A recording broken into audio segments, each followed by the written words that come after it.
December 23rd, 2012. Sample Recovery Unit Team Lead Fisher Case reporting on Subject 17, Desmond Miles.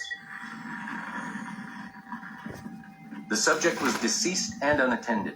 Time of death was placed around 00 hours and 7 minutes, with conditions favorable for DNA sample recovery. We had some initial concerns about interference in the vault, but given the skill and talent of this team, we were able to capture useful data. I personally retrieved the subject's backpack and extracted a number of objects of interest to undergo detailed analysis.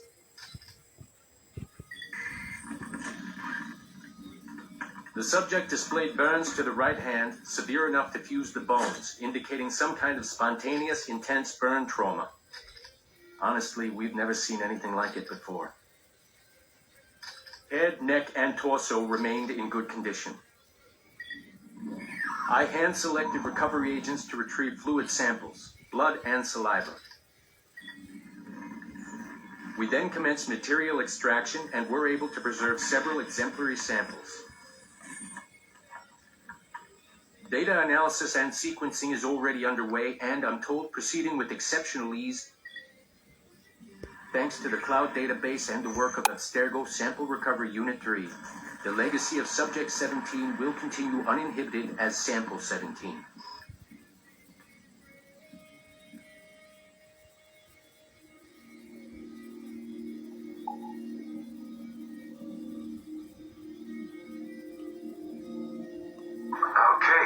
It's been a few weeks since the last recording. Sorry about that. Of course, I guess it's just a few seconds for you. I'll lead down the playlist. Anyway, I was talking about Clay. Kaczmarek, Subject 16. So, when I fell into a coma back in Italy and woke up in the Animus Black Room, it was so calming. It felt like I had woken up into a dream, haze, a dream where none of this mess had ever happened, and felt like I should just be getting ready for another day of pouring drinks in bad weather, and another day of complaining about being between girlfriends, and wondering what the hell to do with myself. But when I saw Clay, just sitting there, it started to come back. Piece by piece, and when he told me about Lucy, it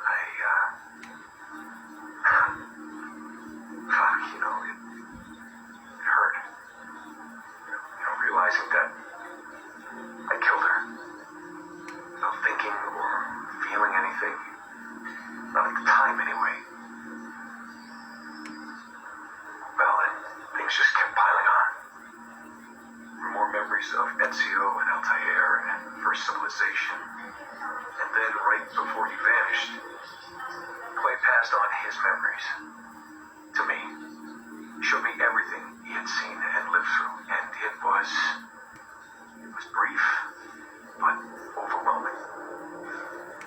Not really sure how to explain. He saw glimpses of Adam and Eve and their escape from slavery.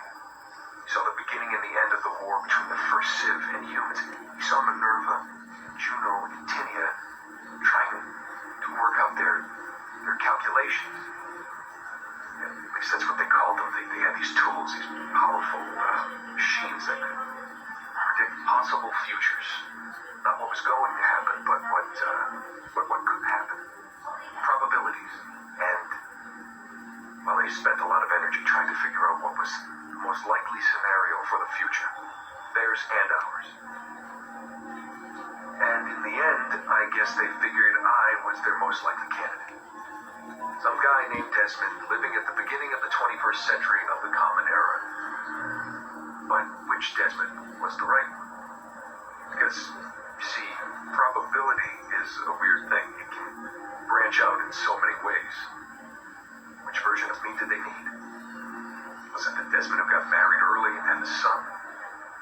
One who stayed single in New York? Or was it the Desmond who moved to San Francisco to be a waiter?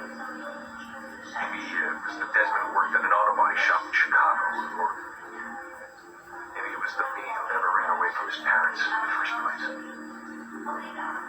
First Civ had countless variations to choose from, but in the end, the lucky one less me. I'm the Desmond their best calculations spit out.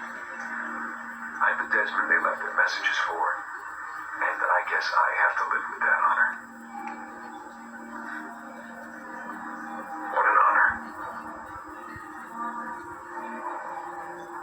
Pretty tired. There'll be more later. Ciao.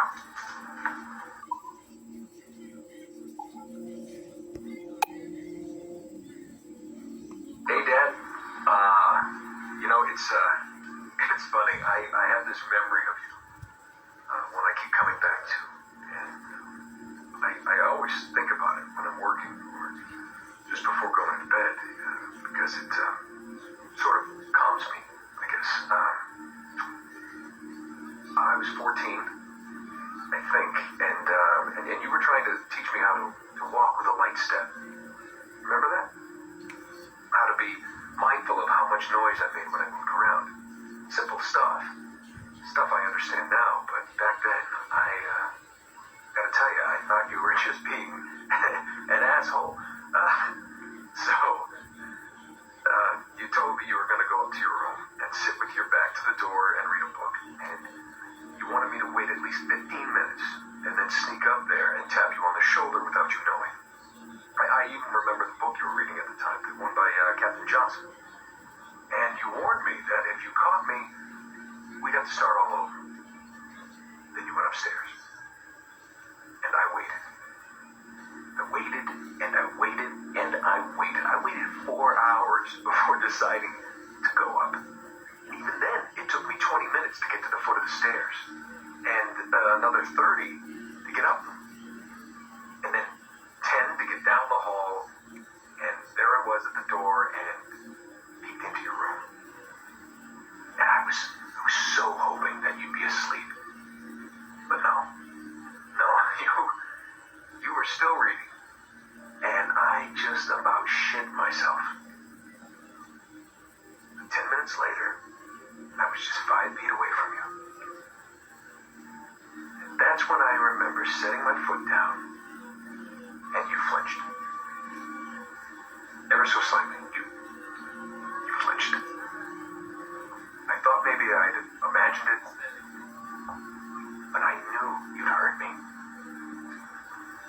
You didn't say anything. You just checked your watch, you reached for your drink, you took a sip, and then you kept reading. But I knew I'd failed. You didn't say anything. I didn't understand why. Then I lunged and tapped you on the shoulder, and you turned around, and oh, fantastic, you said, and you scooped me up, and you gave me a big hug, and I didn't say anything. Dad, I was so pissed off. I wanted to scream at you. I failed, and you knew it, but you said nothing. I stayed mad. For weeks, I thought you were patronizing me. But maybe you decided right there that I was never going to be the man you wanted me to be.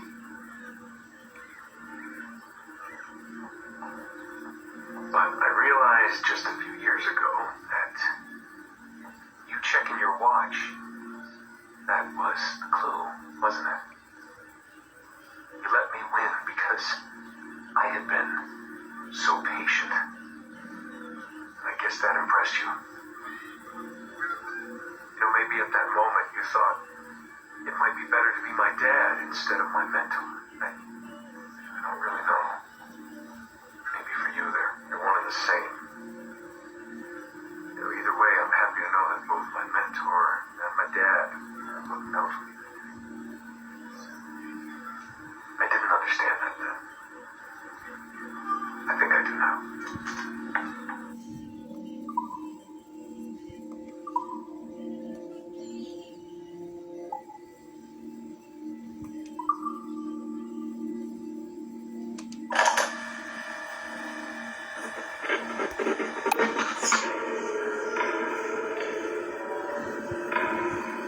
I have now resumed the practice of dressing as a man.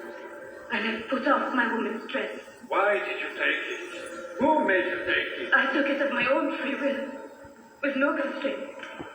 I prefer a man's dress to a woman's. You made an oath, Jade. You swore to never again racist a man. I never meant to swear that I would not resume the practice Why have you done so? because it is more lawful and suitable for me to return to the practice of wearing a man's skirt.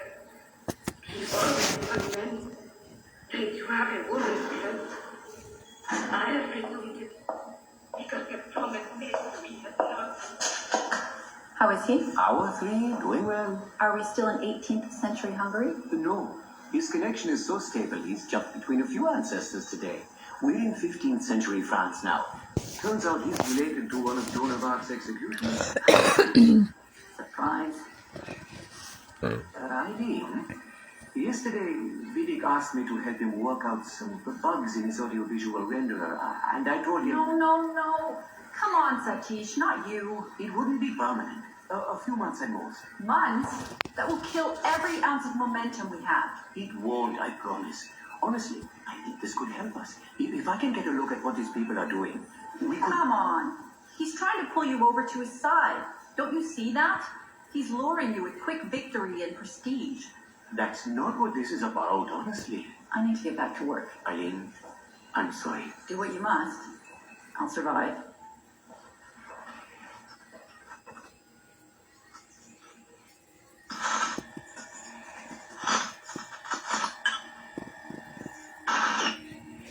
Surrogate Initiative, Test Session 32, April 2nd, 1981. Host Eileen Bach, DNA sample SB1970. Miriam, are you awake? What? Miriam, they're coming for me. Oh, is it God? I see them from my window, massing in the courtyard. My time is up. Basil, don't say this. You don't know that. Forgive me for this, Miriam. But I must tell you something. The artifact. We have it. But only Oscar and I know its location. Don't tell me. They will release you. Your family has connections. You must take the artifact and bring it to the assassins in Paris. Please don't. I don't want to know. It's safer if I don't. Hush now. If I die, knowledge of its location dies with me. You must bring it to the assassins. Assassins? I don't understand. The spy of St. Petrus. No, I don't want to hear.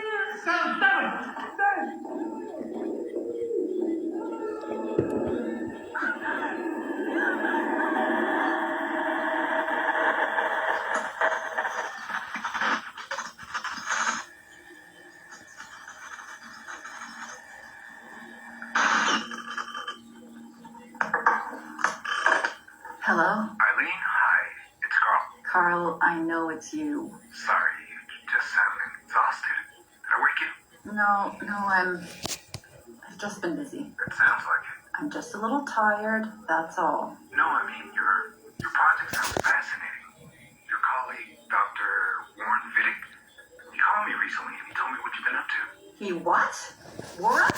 Yeah, he told us about your research, memories, ancestry, all of that. He even asked if we'd be willing to come in and... No! Jesus, no! What the hell is he doing? Eileen, it's okay.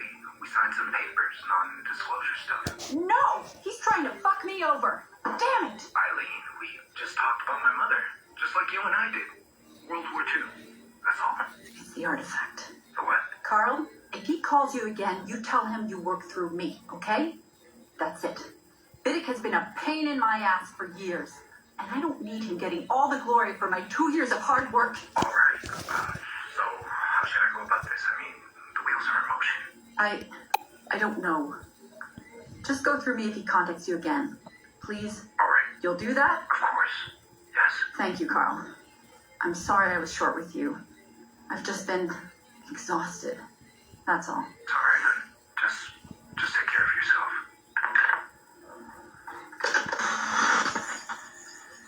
Morning, Eileen. We're almost ready.